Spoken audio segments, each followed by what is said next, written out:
Buenos días, buenas tardes y buenas noches, hasta donde se encuentren. Mi nombre es Caterina Rivera, soy parte de Volcan y en esta oportunidad voy a ser la moderadora de la ponencia titulada Mujer neurodiversa, víctima o heroína de la pandemia, para lo cual tenemos como ponentes, las voy a presentar a continuación, a Araceli Almanza desde México, directora de la Fundación Carlos Eduardo Almanza.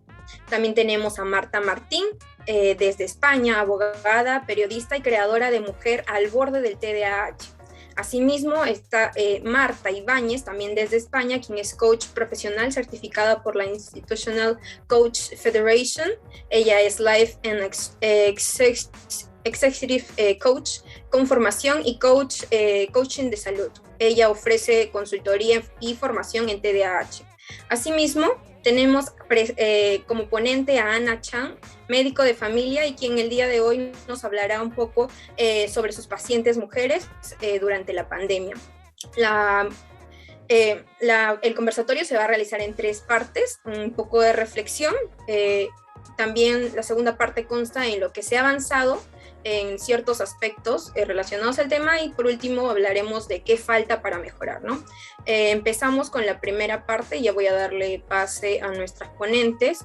Quisiera que hablemos un poco, reflexionemos un poco acerca de lo que pasa en la realidad de la mujer neurodiversa ahora en los últimos años, ¿no? En los últimos tiempos. ¿A quién le gustaría comenzar, por favor? Dale, Marta. Dale. Sí, hola. Sí, puedo empezar yo. En mi experiencia, en realidad, yo no soy médico ni especialista en TDAH, simplemente soy una mujer adulta diagnosticada a los 47 años de TDAH, ¿no? Lo curioso, además, es que mi diagnóstico ocurrió en plena pandemia. Yo tengo un hijo que tiene TDAH y siempre he peleado muchísimo por el colegio, por los médicos, psicólogos, neurólogos, buscando su diagnóstico, que tardó bastante en llegar, el diagnóstico acertado, y en una de las revisiones de mi hijo, que además se equivocaron porque era una psiquiatra para adultos y me dijo, pues tu hijo es menor, no me corresponde a mí, pero te voy a tratar a ti. Yo dije, ¿a mí de qué me vas a tratar? Y me dijo, pues porque tienes un TDAH de caballo. Y entonces me quedé súper sorprendida, ¿no? Y dije, no puede ser. Y me dijo, mira, pues me hizo las pruebas, tal, y efectivamente tenía TDAH. Y me recomendó la medicación. Todo esto yo, como digo, en la pandemia, ¿no? Que además era un momento en el que estábamos todos con un estado de nervios mayor, ¿no? Y me recomendó, me recetó el Panse, que empecé a tomar, y mi respuesta fue, bueno, pues qué bien, con esto ya me voy a poder concentrar en mi trabajo. Y ella me dijo, te aseguro, Marta, que como mujer adulta diagnosticada en la madurez, la falta de concentración es el menor de tus males. Entonces, claro, yo me quedé sorprendida porque mi conocimiento sobre el TDAH era solamente el fracaso escolar de mi hijo. Y a partir de ahí empecé a investigar y empecé a leer, ¿no?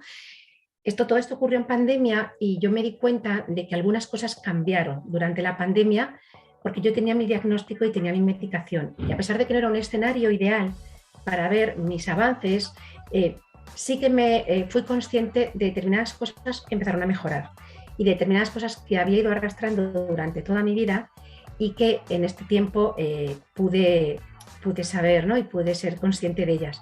Es verdad que en pandemia tuvimos todos una carga de trabajo mayor, el teletrabajo, los niños en casa, pero también era un tiempo que te permitía pararte y reflexionar. Y además con todo lo que estaba pasando, no le di la importancia justa en ese momento por la situación que hemos vivido todos, pero sí que ese tiempo de estar en casa me hizo tomar conciencia. Muchas gracias. Le damos el pase de repente a Marta, que quiere continuar. Hola, buenas tardes. Bueno, pues el hecho de cómo se afrontó en estos momentos de pandemia como mujer el TDAH, pues yo la verdad es que no me identifico mucho con el título, tengo que ser sincera, porque realmente no he afrontado ni la pandemia, ni mi TDAH, ni como víctima, ni como heroína. Quizás mi enfoque o mi actitud ha sido el de una mujer amazona que ha ejercido con sus armas armas que en este caso han sido la libertad para elegir cómo afrontar los desafíos en la pandemia con brío, coraje y buen humor, a pesar de, bueno, pues las dificultades diarias que todos hemos tenido, ¿no? Y otra, la de la responsabilidad de hacerme cargo del porcentaje que dependía única y exclusivamente de mí para elegir ser la mejor versión en esos momentos turbulentos, puesto que cuando yo leí el título, la verdad es que el tema del victimismo no va con mi naturaleza. El victimismo yo considero que es el primer paso que, tras que puedes ofrecer que haya sobre ti un dominio, ya sea el miedo, bueno, la incertidumbre y por lo tanto un sometimiento, ¿no?, por parte de ese presunto salvador que también se te puede acercar dejándote en una situación de una vulnerabilidad que no es muy ventajosa. Y desde mi punto de vista el victimismo es bastante paralizante y por otra parte estéril. Y la postura de heroína también la considero una trampa del ego, porque bueno, pues en realidad de una manera inconsciente busca un reconocimiento y tan solo se nos pedía quedarnos en casa. No había que hacer nada más para ser una heroína en esos momentos, ¿no? Y en ese escenario doméstico en el que realmente tenía la oportunidad real de elegir, pues elegí ejercer un liderazgo como mamá, casero, humano, desde el ejemplo, entre los míos, pues de simplemente aplicar el viejo dicho, ¿no?, de al mal tiempo, buena cara. Y dejar, bueno, pues una huella emocional que de alguna manera en el recuerdo pasado el tiempo pues pudiera haber significado algo que a nivel familiar recordáramos pues con hasta cierto cariño de cómo hicimos frente al tema. Interesante lo que nos plantea, muchas gracias. Le doy la palabra a Araceli Almanza para que pueda continuar con la pregunta. Bien, muchísimas gracias. Pues yo creo que la pandemia trajo un cóctel de emociones, tanto a personas con TDAH como sin TDAH. La mujer como heroína o víctima durante la pandemia yo creo que depende muchísimo del contexto y de la preparación. Yo les comento a los papás que se acercan a la asociación acá en Irapuato es que la información los empodera, ¿sí? El trabajar consigo mismo los empodera, el ejemplo arrastra, pero cuando yo me centro solamente en el diagnóstico de mi hijo, considerando que yo también soy TDAH, yo soy diagnosticada en la edad adulta, no me estoy haciendo cargo de mi trastorno, pues obviamente estoy reflejando eso hacia nuestros hijos, ¿no? Entonces, me saco de casillas yo, se saca de casillas él y total que la casa es toda una fiesta, ¿no? Entonces el primer paso es empoderarme de mi trastorno, es aceptar que lo tengo, es aceptar que tengo mis limitaciones porque no voy a funcionar igual que los demás y que ser víctima heroína va a depender solamente de mi persona, ¿no? Mientras yo esté informada, mientras yo esté capacitándome constantemente, mientras yo esté cuestionando a los especialistas que atienden a mi hijo o que me atienden a mí como persona, oye, ¿por qué es esto? ¿Para qué es esto? ¿Y cómo puedo hacer lo otro? Mientras más pregunte, más voy a aprender el cómo controlar, dominar, domar, montar, como quieran llamarle, ese trastorno, ¿no? Y va a llegar un momento en que se va a diluir, se convierte en un estilo de vida y que va a ser totalmente distinto a los demás cuando yo empiece a voltear hacia adentro, hacia mis hijos, hacia mi casa, hacia mi persona. En el momento que yo comience a ver mis habilidades, mis fortalezas dentro del trastorno, voy a empezar a poder minimizar mis deficiencias, ¿no? Entonces, Marta comentaba que no va mucho con la figura de víctima o heroína, pero sí habemos personas o papás que nos cuesta muchísimo trabajo, en primer lugar, aceptar un diagnóstico. Tan es así que yo creo que abordamos hasta 3, 4, 5 especialistas, a veces hasta con 7, y todavía no nos cae en la cabeza que tienen nuestros hijos un trastorno de déficit de hiperactividad. El segundo punto que yo les quiero compartir es que cuando creemos que ya aceptamos el diagnóstico de nuestros hijos y que nos dice el médico, también tienes tu TDAH, como que es una cubeta de agua helada que tú dices, no, ¿por qué? Si yo vine por mi hijo, no vine por mí, ¿no? Entonces, como que jamás volteaste a saber, tú dices, bueno, yo ya crecí, yo ya hice una carrera, a mí me va bien, pero nunca noté esas limitaciones, esas deficiencias a lo largo de mi vida hasta que alguien más me lo dice, alguien más me lo está diciendo y tú dices, bueno, ¿por qué? Pues sí era muy inquieta, o sí era muy distraída, o soy muy buena en mi trabajo, pero en mi casa soy un caos. O sea, la verdad no doy una, se me olvida todo, ¿no? Yo recuerdo alguna vez, o en las relaciones sociales, generalmente está muy marcado, bueno, al menos a mí se me marcó mucho en el área social, laboralmente, porque yo me enfocaba en mi trabajo y se me olvidaban las habilidades sociales con mis colegas, con mis compañeros, y pues me etiquetaban como que la estirada, ¿no? La sabelotodo. Entonces, pero no es que tú quieras ser así, sino que te enfocas en tu trabajo, te apasiona tu trabajo, que se te olvida tu casa. A mí se me olvidaban mis hijos. Entonces, es cuestión de que tú veas cuál es el panorama. ¿Quieres ser víctima o heroína? Va a depender de ti, de nadie más. Yo creo que todas somos heroínas desde el contexto donde nos encontremos. Nos sirve para levantar nuestra autoestima, nos sirve para tomar seguridad, nos sirve para tomar revuelo, pero jamás nos imaginamos que el día de mañana, yo después de 15 años de estar trabajando con el trastorno de mi hijo, me dicen, ¿tú tienes TDAH? Yo, ¿qué? No es cierto, yo no lo tengo. Entonces, como que jamás volteas hacia tu persona a ver cuáles son aquellas características que tu hijo está replicando, porque una lo está aprendiendo, otra porque ya lo trae, y otra porque si yo no lo corrijo, él no lo va a corregir, ¿no? Entonces, como que esa parte cuesta muchísimo trabajo. Primero aceptarlo y luego decir, sí, yo también soy distraída, sí, yo también soy sin filtro, y de repente digo las cosas de golpe y sin querer ya ofendí a alguien, ¿no? Entonces, sí varía mucho y pues depende de cada persona. Depende de cada persona qué quieres ser. El primer paso es aceptar el diagnóstico y segunda, ir con la visión de que probablemente yo pueda tener TDAH, mi esposo pueda tener TDAH y probablemente mi hijo no sea la única persona en mi familia que tenga TDAH.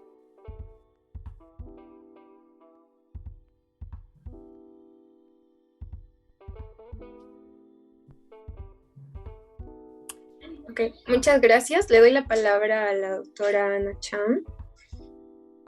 Bueno, pues yo creo que al final las tres sois, yo os veo como heroínas, a las tres, porque ha sido una situación, bueno, Marta sí que cree, ella se siente como heroína, la segunda Marta ha dicho que ni una cosa ni la otra, pero yo sí que la veo como heroína porque, bueno, pues se ha enfrentado a la pandemia, a las situaciones de la pandemia de una manera con mucha serenidad, mucha tranquilidad y yo creo que eso es muy importante y eso no lo puede hacer todo el mundo.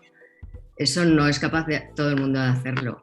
Y Araceli, pues por supuesto que también, porque no ha sido fácil. Yo, por las mujeres que son mis pacientes que atiendo en la consulta, alguna tiene TDAH, la mayoría no, claro. Y entonces, pues muchísimas de ellas han sido heroínas. Yo creo que la mujer tiende más a ser heroína porque la mujer yo creo que en el hogar, en la familia, es la que asume la mayor parte de los problemas de cada miembro de la familia, ¿no? Todo le afecta a la mujer y todo lo quiere solucionar, quiere ayudar a todos, quiere ser buena en su trabajo, o sea, que la mujer intenta, pues eso, estar al 100%. Y y no es posible. Yo creo que tenemos que ser conscientes de que no deberíamos ser heroínas. No deberíamos ser heroínas, somos mujeres normales y corrientes. Y yo creo que no se nos debe pedir que seamos heroínas, aunque pues las circunstancias sí te exigen muchísimo, pero luego estas situaciones de estrés, de ansiedad, la pandemia ha sido un nivel más de ansiedad para todo el mundo, mayores, jóvenes, adolescentes, mujeres, hombres. Yo lo he visto muchísimo a todo el mundo y yo creo que este nivel de estrés, de ansiedad, ha supuesto, porque han sido meses, o sea, al principio fue muy duro. Para mí, por ejemplo, como médico, pues claro, el principio fue durísimo, muy complicado, nos enfrentábamos a algo desconocido, sin medidas de protección, con un riesgo importante y luego ha afectado mucho el tema que comentaban antes las profesoras, el tema de los deberes de los niños, las clases online, pues eso ha supuesto un esfuerzo importantísimo para los padres, y normalmente las que más están ahí suelen ser las madres, ¿eh? Y luego, aparte, estas madres, estas mujeres tenían también su trabajo, organizar su casa, pues muchísimas se han tenido que ocupar de su familia, de los mayores de la familia, de los abuelos, con lo cual realmente yo creo que la mayoría lo han afrontado mejor o peor, pero sí que lo han hecho como heroínas. Yo creo que sí. Luego están las víctimas, que como dice Marta, pues sí, una tiene que decidir y es cierto, hay mucha víctima y hay mucha que va, está claro, pero yo creo que por lo general hay muchas más heroínas.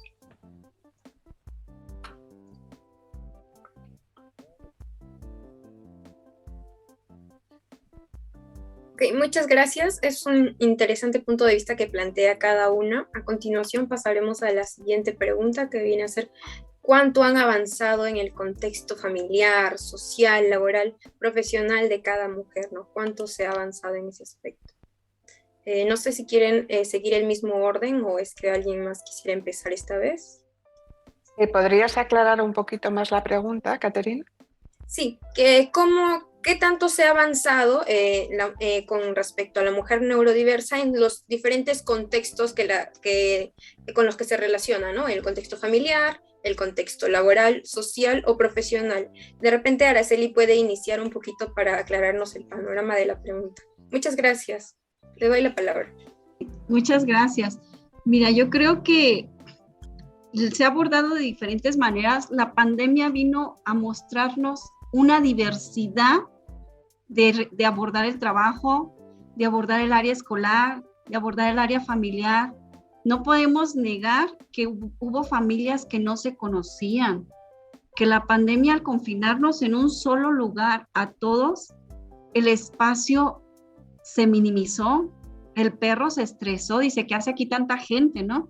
Entonces, de verdad fue como que una situación muy, muy difícil. Yo recuerdo que cuando iniciamos la pandemia, uno de mis hijos más chico empezó con un diagnóstico desafiante negativista, más su TDAH, y yo con tanta cosa de trabajo, con la asociación, con mi propio trabajo, todo eso, yo no sabía para dónde dar, y fue muy conflictivo, fue algo muy estresante, pero también abrió muchísimas puertas. Por ejemplo, estábamos acostumbrados a trabajar de manera presencial. Por ejemplo, yo doy cursos de formación de padres del TDAH, de docentes también, y y el hecho de que ya no puedes salir a darlos, de que ya no puedes ir a las escuelas, aparte mi hijo acá con todos los problemas escolares, los maestros envíe tareas, al menos en México fue por WhatsApp, el WhatsApp se saturó, ya no decías tú qué show, para dónde le doy, no veíamos temas, nada más, pura evidencia, pura evidencia, pura evidencia, y yo recuerdo que dije, hasta aquí, yo no puedo. El secreto está en cómo vas a asumir lo que está sucediendo. ¿Quién eres? ¿Cuáles son tus herramientas? ¿Cuáles son tus prioridades? ¿Y qué es lo que vas a hacer? Yo recuerdo que llegó un momento en que dije, yo no voy a hacer nada de tareas. Lo siento mucho. Es nivel escolar de secundaria. Hay cosas que ya ni recuerdo. No están dando clases virtuales. Nada más están enviando manuales. Me voy a enfocar en el trastorno desafiante de mi hijo. Es lo que voy a hacer. Si tiene que repetir año, que repite el año. Entonces tuve que equilibrar, porque si no iba a ser un caos entre el estrés de cumplir con la tarea, el estrés de cumplir con mi trabajo, el estrés de cumplir con la asociación. Afortunadamente la virtualidad, y yo lo digo, me hizo crecer, me hizo aprender herramientas digitales de tecnología y pudimos rebasar fronteras. Si nosotros asistíamos aquí de manera local, nosotros llegamos a Perú, llegamos a Argentina, llegamos a Colombia, llegamos a España, llegamos a Japón, y se empezaron a ver los talleres en otros países, y eso fue muy bueno para la asociación. Dejé de estresar y de pelearme con las tareas de mi hijo y estarle, insiste que las hiciera. Había temas que ni siquiera yo conocía, que ni siquiera yo recordaba, que mejor me dediqué al área socioemocional con él, a reconectar nuevamente esa relación que ya estaba totalmente fracturada por terceros, no nada más por mí, sino por terceros, ¿no? Entonces tuvimos que acoplarnos, teníamos una sola computadora para 4 personas, 3 estudiantes y su servidora, entonces tuvimos que ir equilibrando y de alguna manera fue un crecimiento porque nos aprendimos a respetar espacios, aprendimos a compartir momentos, vivimos en un momento en que todo el mundo anda corriendo, ambos papás trabajan, salen, nada más nos saludamos en la mañana, llévate el lonche, adiós, cada quien come a la hora que quiere, llegas en la noche, igual te metes a bañar, a cenar y jamás volviste a ver a los hijos, ¿no? Entonces hubo esta conexión familiar que ya se había perdido, empezamos a trabajar en familia, yo dejé la tarea, dije que repite el año. El siguiente año ya no lo quisieron repetir porque llevamos ya prácticamente 2 años con la pandemia, desde 2019, 2020, 2021, ¿no? 2020 a 2021 más o menos. Y tú dices, pues, ¿qué haces? Te tienes que acoplar, tienes que sacar lo mejor, entonces tienes que ver las herramientas que tienes, qué es con lo que cuentas y cuáles son las prioridades. Y yo decidí que la salud emocional de mi familia era prioridad al cumplimiento educativo. Y eso pues es lo que les puedo compartir.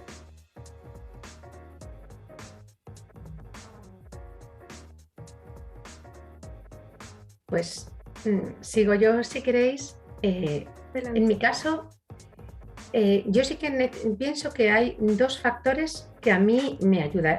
Uno que me ha ayudado y otro que me falta, que creo que son importantes para la mujer neurodiversa. En primer lugar, el diagnóstico, porque es cierto que las mujeres en España por lo menos, imagino que será similar en otras partes, está infradiagnosticada. Entonces, cuando a mí me llegó el diagnóstico, no me supuso ningún drama, sino todo lo contrario, me supuso un alivio. Igual que cuando llegó el de mi hijo, porque evidentemente yo sabía que a mi hijo le ocurría algo, que sus dificultades respondían a algo, y solamente quería que fuese diagnosticado para saber cómo tratarle, ¿no? Cuando llegó el diagnóstico de mi hijo, me sentí muy aliviada. Yo podía llevar un informe al colegio, exigir determinadas adaptaciones que mi hijo necesita para no fracasar y buscar la educación que fuese más acorde a sus necesidades. Y lo mismo me ocurrió a mí. En el momento en el que me dijeron que tenía TDAH, me sentí muy bien porque pensé, claro, todo encaja, todo tiene sentido. Entonces me alivió muchísimo porque ya tenía algo sobre lo que trabajar. Si no tienes ese diagnóstico, no sabes de dónde te viene todo lo que te viene. Y además, en mi caso, como muchas, con un hijo con el mismo diagnóstico me servía para acercarme más a él y entenderle. Entonces, trabajar en mí era a la vez trabajar en él. Entonces, para mí, el diagnóstico es fundamental. Y a partir de ahí, pues yo tomo medicación, que no todo el mundo la toma, pero bueno, yo en mi caso la tomo y me ayuda muchísimo, me centra y ya tengo otra herramienta más para afrontarlo. Pero es afrontar algo que sabes que está ahí, pero no le pones nombre. En el momento en el que le pones nombre, puedes afrontarlo. Y en segundo lugar, me parece que es importante la información, porque no la hay. Y es por eso también por lo que yo creé mi canal, lo primero para informarme yo y también para que se informen los demás, porque, por ejemplo, me ha ocurrido recientemente en mi trabajo, me he enterado de que mi jefa me comentó que desde Recursos Humanos le habían advertido que yo tenía TDAH, como si fuese algo negativo, ¿no? Lo primero que yo no lo he comunicado en mi trabajo y lo segundo es que me parece que esa comunicación en tono de advertencia es ignorancia pura, ¿no? Porque siempre he sido una persona que ha funcionado bien en el trabajo, soy muy cabezota, hiperfocalizo, o sea, yo saco mi trabajo como la que más, incluso con una capacidad de trabajo por encima de la media, por lo que yo llevo viendo en toda mi carrera profesional, que ya son muchos años. Entonces, ese comentario es falta de una desinformación muy grave y que puede llevar a situaciones injustas como esta que me ocurre a mí, ¿no? Entonces pienso que ya no para información para todos, pero estoy segura de que si un compañero, hombre, hubiese tenido el mismo diagnóstico que yo, lo hubiesen sabido, ese comentario no lo hubieran hecho. Entonces creo, y porque es así, las empresas aquí todavía tienen ese punto, la mayoría, creo que es necesario que estemos bien diagnosticadas para poder afrontar lo que tenemos y, por otro lado, que la sociedad sepa de qué se habla. Y proyectos como Neurodiversi, de Javier Peris, sí que están encaminados hacia ese objetivo, al que le queda todavía mucho camino, porque todavía hay mucho por lo que pasar. Por eso sí que en cierta medida considero que la mujer, si ya de por sí, en general, es una heroína en el día a día, todavía más en estos casos, porque todavía tienes otro frente, ¿no? Yo tengo que demostrar en mi trabajo que puedo como el que más, solo porque no sé de qué manera se han enterado de que tengo TDAH. Entonces, creo que estos dos factores son fundamentales para que podamos avanzar. Muchas gracias. ¿Alguna de las dos quisiera continuar antes, Marta o la médico Ana? Bueno, yo la verdad es que creo que la pregunta que has hecho en concreto era cómo se había o cuánto se había avanzado en cuanto a la mujer neurodiversa en el plano escolar, en el plano profesional. Me parece una pregunta muy amplia y no me considero que tenga realmente ni la información ni el criterio para responderla y de una manera concreta y objetiva. Bueno, supongo que las personas de recursos humanos sí que podrían dar una respuesta en cuanto a esa parte de neurodiversidad en una mujer a nivel laboral, si se ha avanzado o no. Sí que, por ejemplo, Ana como médico te podrá decir, lógicamente desde su experiencia como médico que diagnostica, qué cambios ha habido. Yo desde mi experiencia no puedo tampoco dar respuesta, no considero que tenga la información ni la estadística, pero me temo que poco. Vamos a ver qué nos dice la doctora. Okay, pues muchas sí. gracias. Efectivamente, Marta, tienes toda la razón. Avanzarse, si ha avanzado, yo creo que nada, porque, vamos, Marta ha dicho que lo primero es el diagnóstico y la mayoría de las mujeres adultas con TDAH no tienen ese diagnóstico. Entonces, partiendo de esa base, pues el avance no existe, no existe. Ya sería un avance suficientemente grande que se diagnosticara a cada una de esas mujeres y hombres, pero vamos, es que el diagnóstico en los adultos es raro, se hace a partir de, pues como le ocurrió a Marta, a partir del diagnóstico de sus hijos, ¿no? Y en la mayoría. Y aquí, vamos, en España, desde luego, es difícil. Todavía hay muchos psiquiatras que el TDAH no se lo creen demasiado, con lo cual ya lo he dicho todo. No. Y luego en atención primaria, donde trabajo yo, hay muy poca información sobre el TDAH. No es un trastorno que manejemos nosotros pues como manejábamos la hipertensión o la diabetes, ni muchísimo menos. Sobre estos temas nos dan muchísima formación día a día. Salen cosas, estudios nuevos, hay muchísima información sobre determinadas patologías y, sin embargo, sobre el TDAH, los pediatras, pero a nivel de adultos, el contacto que tenemos los médicos de familia con el TDAH, pues suelen ser los adolescentes que pasan ya a nuestras consultas con 15 años, pues te encuentras pues a estos chavales, pues entonces dices, uy, esta medicación, este niño tiene, y poco más, no hay información. Por lo tanto, detectar a una persona con TDAH, a un adulto, pues es difícil, se les deriva, puede derivar muchas veces a psiquiatría por otras comorbilidades, por trastornos de ansiedad, por depresiones que se asocian con mucha frecuencia al TDAH. Y aún así, cuando llegan a psiquiatría, pues bueno, hay pocos a los que se les trate, se les diagnostique el TDAH y se les trate, porque todavía estamos muy verdes en ese aspecto. O sea que ojalá se pudiera diagnosticar a cada persona, porque como ha dicho Marta, es importantísimo que cada uno sepa cómo es, las situaciones que ha tenido a lo largo de su vida. Pues eso, que hay unos motivos, hay unas circunstancias y que no sirven como excusa, está claro, pero sí que es, pues sí, las personas. Yo cuando he tenido un adulto con TDAH que ha venido te consultan, pues eso, por temas de depresión, ansiedad, y entonces les preguntas, indagas, les preguntas sobre su infancia, les preguntas sobre su familia, sus hijos, y entonces les dices, yo creo que puedes tener esto. Y he mandado a muchos a psiquiatría que han vuelto, pues eso, con un antidepresivo y que tenían un trastorno depresivo y nada más.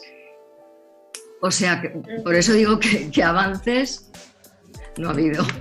Espero que los haya en breve, que se vaya abriendo el camino, porque hay muchísimos adultos que descansarían por lo menos, y que de tener su diagnóstico y de tener información sobre el trastorno que tienen, sí. Quizás, Ana, no lo sé si el tema de la expresión de la sintomatología en la mujer neurodiversa está, digamos, socialmente más penalizada que en el hombre. O sea, una mujer, por ejemplo, en este caso TDAH, cuando tiene una manifestación de impulsividad o de expresar rabia, cólera, ira, dependiendo de la graduación, ¿no?, de la emoción, está mucho peor visto, porque de la misma manera que en el hombre, pues el hombre no llora, emocionalmente el hombre tiene, digamos, menos permiso social, ¿no?, para expresar vulnerabilidad, la mujer también tiene menos permiso social para expresar irritación, ira, cólera, enfado, o ser impulsiva en un momento dado en el trabajo, ¿no? Entonces, cuando hay esa manifestación sintomática más exacerbada por la neurodiversidad, los apelativos con los que se nos califica pues no son muy agradables. Porque sí, normalmente sí. Es histérica, sí. Qué barbaridad, tal, ¿no? Mientras sí. Que en un hombre quizás neurodiverso, tengo un mal día hoy, no pasa nada, ¿no? Sí, yo creo que sí. Yo ahora tengo una paciente con TDAH y bueno, ha llevado la pandemia bien, trabaja, es buena en su trabajo, muy profesional, pero ahora pues se han sumado muchos factores todo el estrés y toda la ansiedad de su vida familiar, de su vida laboral, de la organización de su casa, y pues se ha desbordado en este momento, y entonces ha empezado también a tener problemas en su trabajo, y sus compañeros pues la acusan de que hace a veces las cosas adrede para pues librarse de esto, librarse de aquello, o una persona que siempre nunca ha tenido ningún problema en su trabajo y ha sido buena.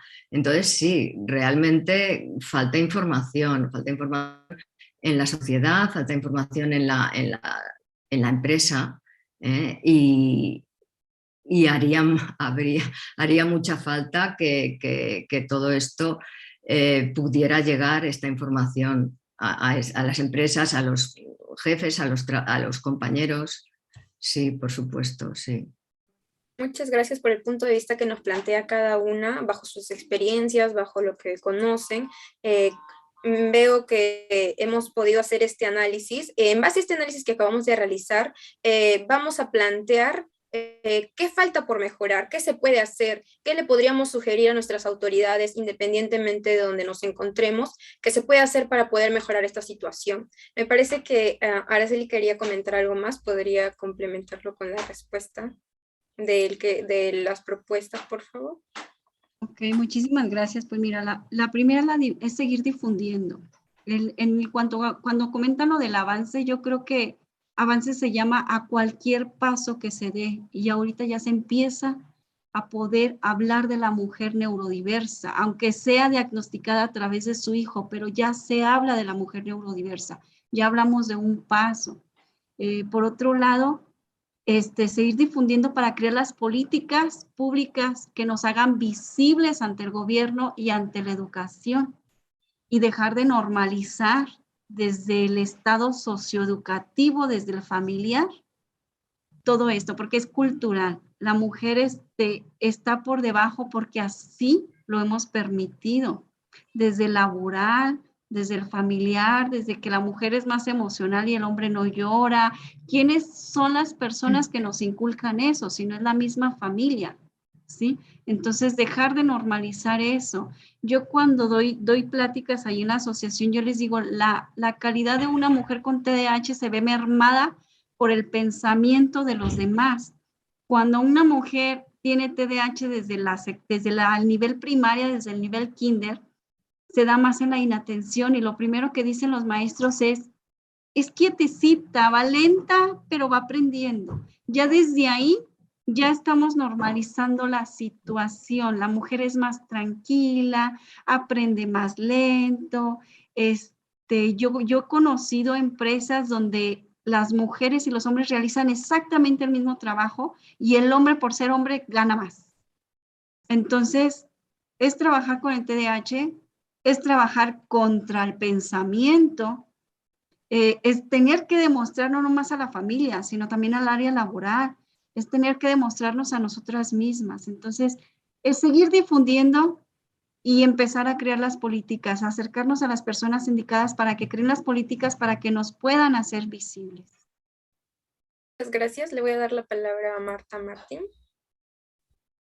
Sí, estoy totalmente de acuerdo con Araceli, y a mí lo que me parece fundamental para avanzar, como en casi todos los aspectos que queramos inculcar en una sociedad, es desde los colegios y desde la educación. Es decir, las niñas pasamos más desapercibidas con TDAH, y muchas veces además todas nuestras expresiones, como decía mi compañera Marta Ibáñez, la expresión de esos síntomas en nosotras pues hace pensar que tiene que ver con nuestro ciclo menstrual o con nuestra menopausia, es decir, con nuestras hormonas. Y las niñas además tienden a tener menos fracaso escolar, por lo tanto pasan desapercibidas.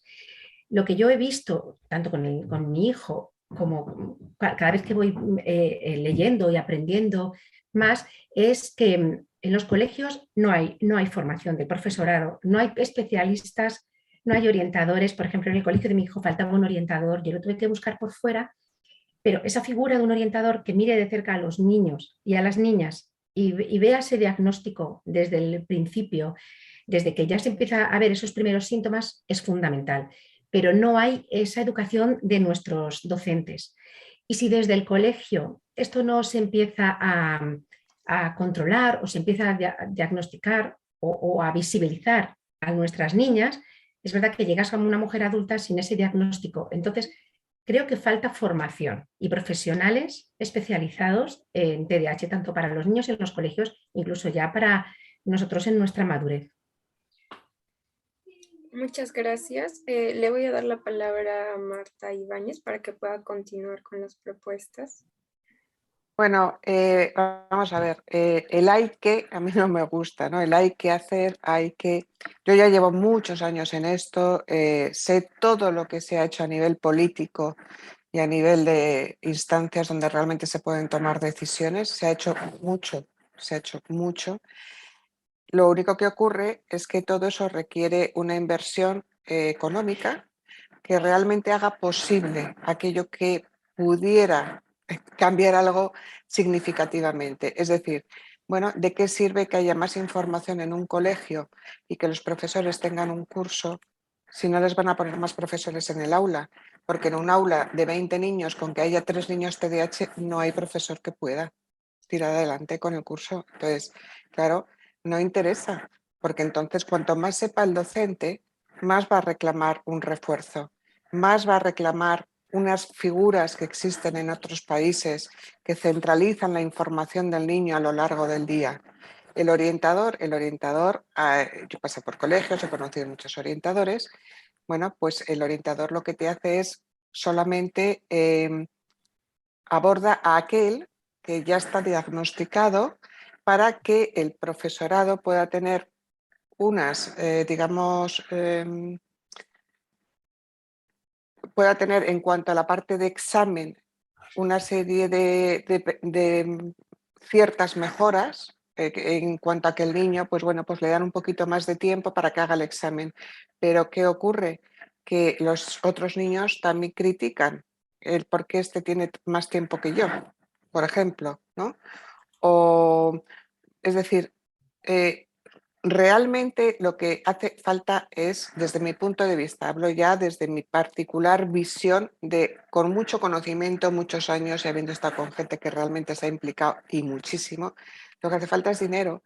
Pues dinero para que la medicación no sea tan cara, dinero para que haya una asistencia de profesionales que realmente sepan y que realmente estén formados para atender a estos niños pues desde cualquier punto de la sanidad, tanto pública como privada, porque aquí yo no voy a hacer distinción, hay gente fabulosa formada, tanto en pública como en privada, pero canalizar todo eso al final se tiene que expresar en dinero, vaya. Entonces, cuando ya llegamos al tema de muchas reuniones con gente muy importante que puede tomar decisiones, ese hay que al final se tiene que materializar en dinero y en facilidades, porque desde luego no es para nada el crecimiento y el desarrollo de un niño en una familia que económicamente se puede permitir llevarle al logopeda, llevarle al psicólogo cuando le hace falta, llevarle al neurólogo, llevarle a las cosas que puntualmente le pueden ir haciendo falta a lo largo de su vida, que el que no tiene un duro. Esto está clarísimo. Entonces, el hay que ya se ha hecho todo. Se ha hecho mucho a nivel político con personas que se han dejado, que yo los conozco. Entonces, hay que hablar con conocimiento de causa. Yo, al menos en España, lo conozco. Pero eso al final es dinero. Y es ahí donde un poquito al final se diluye todo. Ok, muchas gracias. ¿Podríamos pasar a Ana Chan antes de cerrar la pregunta? Yo estoy muy de acuerdo con lo que has dicho ahora, Marta, porque es totalmente cierto. Son muchos años ya. Sí. Y es que es así y son muchos años y faltan muchos más. Porque yo solo aspiraría en esto, centrándome en lo que es mi ámbito, a que los médicos de primaria tuviéramos formación sobre el TDAH y cuando ves a un paciente con un TDAH, pues que supiéramos detectar y pudiéramos, pues eso, tener las herramientas para hacer una derivación a salud mental. Yo creo que me conformaría con eso. Y luego, con lo que tú has dicho, Marta, pues estaba acordándome Mi hijo tiene TDAH y hace poco que hizo las pruebas de selectividad, el acceso a la universidad y bueno, mi hijo tuvo una adaptación y entonces dices, uy, qué bien, tienen adaptación, esto ha cambiado. Bueno, pues sí, lo ves así y al principio sí, pero luego cuando llega el momento del examen, la adaptación que él tuvo, que fueron 20 minutos más en cada examen, 20 minutos de tiempo, que sí, que había alguno que se le quedaba mirando uy, este se queda más tiempo, vale, de acuerdo, pero es que él salía a 20 minutos más tarde, pero a los 10 minutos tenía que entrar en el próximo examen. Con lo cual, ¿dónde está la adaptación? O sea, eso es una adaptación trampa, absolutamente. Es una trampa porque había veces que si tenía que cambiar de aula, no le daba tiempo ni ir al cuarto de baño, refrescarse, beber agua, tomarse un batido, no le daba tiempo. Entonces, y los otros estaban ya descansando media hora. Entonces, o sea que nos faltan siglos, creo yo, por desgracia. Ok. Muchas gracias a todos porque hemos podido analizar la situación desde sus experiencias, también sus reflexiones. Estaríamos dando por finalizada ya el conversatorio. Más bien comentarle a los asistentes, a los que nos están viendo por Facebook, que aquí nuestras ponentes tienen redes sociales, pueden ir a visitarlas. Y bueno, eso sería todo. Muchas gracias por su presencia, por su atención. Eso sería todo. Gracias. Gracias.